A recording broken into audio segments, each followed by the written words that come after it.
LPG सिलेंडरच्या किमतीत कपात करण्यापासून ते रेल्वे तिकीट बुकिंग, बँक आणि कर विषयक नियमांमध्ये आजपासून मोठे बदल झालेत. हे नवीन बदल थेट सर्वसामान्य नागरिकांच्या खिशावर परिणाम करणार आहेत. या बदलांमुळे अनेक वित्तीय प्रक्रिया आणि सेवांच्या नियमात सुधारणा करण्यात आली. तर आजपासून नेमके काय काय बदल झालेले आहेत आपण पाहूयात ग्राफिक्सच्या माध्यमातून. एलपीजी गॅस सिलेंडरच्या किमतीत बदल झालेले आहेत.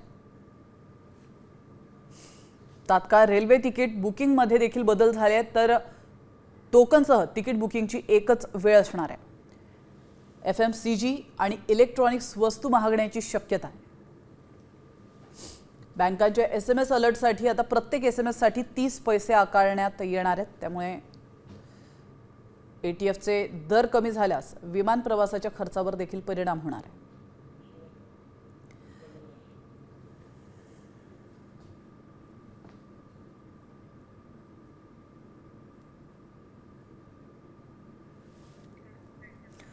तर आपण पाहतोय सर्वसामान्यांसाठी अतिशय महत्त्वाची बातमी आहे. त्यामुळे जर एलपीजीचे जर दर वाढले किंवा कमी झाले तर त्या संदर्भात अधिकृत माहिती मिळू शकलेली नाहीये. मात्र थोड्याच वेळात त्याविषयी देखील अधिक माहिती मिळणार आहे. एलपीजी सिलेंडरच्या किमतीत बदल होणार असल्याची माहिती समोर येते.